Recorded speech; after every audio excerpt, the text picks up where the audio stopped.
Dios les bendiga, hermanos. Gracias al Señor, nos encontramos nuevamente este día domingo para meditar en el texto del Evangelio. Nos corresponde el Evangelio de San Marcos, capítulo 7, los versículos 24 al 37. La palabra de Dios dice así: levantándose de ahí, se fue a la región de Tiro y de Sidón, y entrando en una casa, no quiso que nadie lo supiese, pero no pudo esconderse, porque una mujer cuya hija tenía un espíritu inmundo, luego que oyó de él, vino y se postró a sus pies. La mujer era griega y sirofenicia de nación, y le rogaba que echase fuera de su hija al demonio. Pero Jesús le dijo: deja primero que se sacien los hijos, porque no está bien tomar el pan de los hijos y echarlo a los perrillos. Respondió ella y le dijo: sí, Señor, pero aún los perrillos debajo de la mesa comen de las migajas de los hijos. Entonces le dijo: por esta palabra, ve, el demonio ha salido de tu hija. Cuando llegó ella a su casa, halló que el demonio había salido y a la hija acostada en la cama. Volviendo a salir de la región de Tiro, vino por Sidón al mar de Galilea, pasando por la región de Decápolis. Y le trajeron un sordo y tartamudo, y le rogaron que le pusiera la mano encima. Y tomándole aparte de la gente, metió los dedos en las orejas de él y escupiendo tocó su lengua. Levantando los ojos al cielo, gimió y le dijo: Efata, es decir, sea abierto. Al momento fueron abiertos sus oídos y se desató la ligadura de su lengua y hablaba bien. Y les mandó que no lo dijesen a nadie, pero cuanto más les mandaba, tanto más y más lo divulgaban. Y en gran manera se maravillaban, diciendo: bien lo ha hecho todo, hace a los sordos oír y a los mudos hablar. Esta es palabra de Dios. Entonces vamos a meditar, mis hermanos, en el tema una fe que mueve montañas. Nosotros sabemos que ese es un texto del mismo Evangelio, pero no dicho en esas palabras. Sin embargo, representa todo aquello que un cristiano, un hijo de Dios, puede obtener cuando tiene una verdadera fe. En el texto de hoy encontramos dos relatos de milagros: una niña que es liberada del demonio y un hombre que es sordo y tartamudo y es sanado por Jesús. Los relatos comparten ciertos rasgos, pero también son diferentes entre sí. En el primero, que va del versículo 24 al 31, nos sorprende la actitud de Jesús. Este es un pasaje que siempre ha hecho que los intérpretes, los predicadores, le den vueltas al tema de esa actitud de Jesús, que es singular, porque Jesús siempre se ha mostrado atento a la necesidad que se le presenta. La historia, también tenemos que tomar en cuenta esto, enmarca la llegada de Jesús a una región extraña, ajena a las tierras de Judea, y también su partida de regreso, pasando por una región, dice la palabra, llamada Decápolis.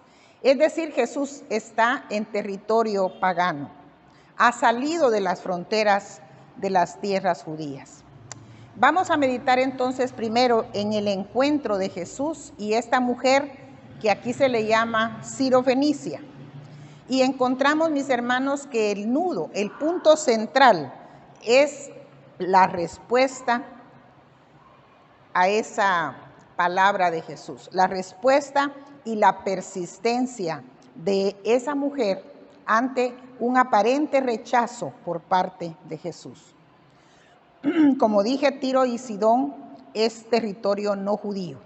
Jesús llega y quiere pasar desapercibido, pero la mujer cuya hija tiene un espíritu inmundo, un espíritu impuro, oye acerca de él y va a verlo. Se postra a sus pies. Ella ruega por la liberación de su hija que está endemoniada. Jesús parece que rehúsa ayudarla y ella responde a ese rechazo. Cuando el Señor dice, deja primero que se sacien los hijos, porque no está bien tomar el pan de los hijos y echarlo a los perrillos.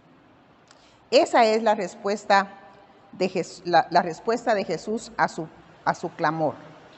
Pero esa respuesta, tomando en cuenta la necesidad de la mujer y tomando en cuenta esa humildad que muestra al postrarse ante Jesús, provoca también una respuesta positiva y su petición es concedida.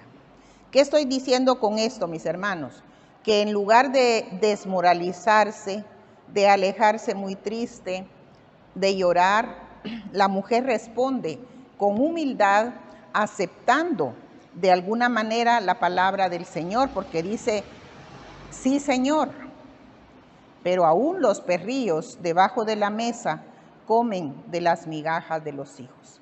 Ella solamente pide una migaja, un poco de la misericordia de Jesús. Y esa respuesta, como les decía, provoca entonces una respuesta positiva y que su petición sea concedida. Al regresar a casa, su hija ha sido liberada. Jesús también dice que el milagro se realizará por la palabra que ella ha dicho. El problema al interpretar este texto radica en esa respuesta de Jesús. Parece que cuando la mujer ruega, él le responde con unas palabras que se catalogan como la respuesta más dura de Jesús en el Evangelio, o una de las más duras. Pero la respuesta de la mujer también la podemos considerar como una de las respuestas más efectivas ante la palabra del Señor. El milagro se opera, como les decía, a partir de la palabra de la mujer. En el versículo 29 el Señor dice, por esta palabra, ve, el demonio ha salido de tu hija. Esta es la promesa que se ve cumplida en el versículo 30, cuando la mujer llega a su casa y encuentra a su hija sana.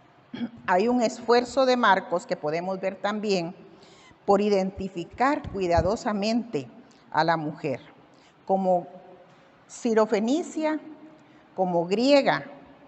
Es decir, quiere enfatizar que ella es una mujer pagana, pero llama a Jesús Señor, y eso significa que ella sabe ante quién está. Pasamos entonces, mis hermanos, a los versículos 31 al 37. Aquí se relata un milagro que solamente lo encontramos en el Evangelio de Marcos. Jesús va de regreso hacia Galilea y pasa por una región que se llama Decápolis. Decápolis significa 10 pueblos, 10 ciudades. Y en ese camino de regreso ponen delante de él, le traen a Jesús un hombre que la palabra de Dios dice que era sordo y tartamudo. Los comentaristas piensan que él adquirió la sordera cuando ya era de edad considerable, puesto que él aprendió a hablar. Y cuando las personas nacen sordas, entonces no aprenden a hablar, pero él tartamudea, quiere decir que aprendió a hablar, posiblemente oía antes, pero ahora le cuesta hablar. Y hay una cosa interesante, los que lo traen le piden a Jesús que ponga sus manos encima de este hombre enfermo. Y este gesto de poner las manos sobre las personas era un gesto común en aquellas personas que eran los llamados obradores de milagros, o personas que que curaban, que sanaban. Ellos siempre ponían las manos sobre los enfermos. Pero Jesús, fíjense, a diferencia del milagro anterior, es un milagro que se realiza a distancia, porque Jesús no va a la casa de aquella mujer a ver a la niña, no la toca, no le habla, y desde donde Él está, la niña es sanada. Sin embargo, en este caso, no solamente está frente al enfermo, sino que además realiza todo un ritual de sanación. Dice la palabra de Dios que metió los dedos en las orejas del hombre, escupió y sacó su lengua. También levantó los ojos al cielo, gimió y dijo una palabra, la palabra efata, que quiere decir sea abierto. Es decir, todo un ritual de sanación. Esa palabra pronunciada es una palabra de liberación. Los oídos del sordo se abren. Su lengua es desatada. Parece que la lengua estaba atada por alguna circunstancia. Jesús realizó el milagro tocando al hombre y de una manera especial escupiendo, metiendo los dedos en sus oídos y también tocando su lengua. Mis hermanos, es un milagro especial, porque el hombre entonces pudo hablar. La palabra de Dios dice que desató la ligadura de su lengua, abrió sus oídos y el hombre hablaba bien. Entonces, es un milagro completo, un milagro perfecto ante los ojos de aquellas personas que estaban cerca de Jesús. Un milagro maravilloso. Y el Señor pide que guarden silencio. Ese es la intención de Jesús de mantenerse no muy a la vista de las personas. Que las personas no supieran mucho lo que Él hacía y quién era. Porque había un camino todavía por recorrer y el que se divulgara las situaciones podía entorpecer su camino. Sin embargo, miren qué hermoso, la palabra dice que les mandó que no lo dijesen a nadie, pero cuanto más les mandaba, tanto más y más lo divulgaba. Es decir, las personas que recibieron el milagro, las personas que fueron testigas de ese milagro, no podían guardar silencio. Es un ejemplo para nosotros, mis hermanos, porque nosotros estamos viendo actualmente milagros todos los días, pero no salimos a divulgarlos. Y ahora ya no hay nadie que le diga a usted con base bíblica, no lo diga.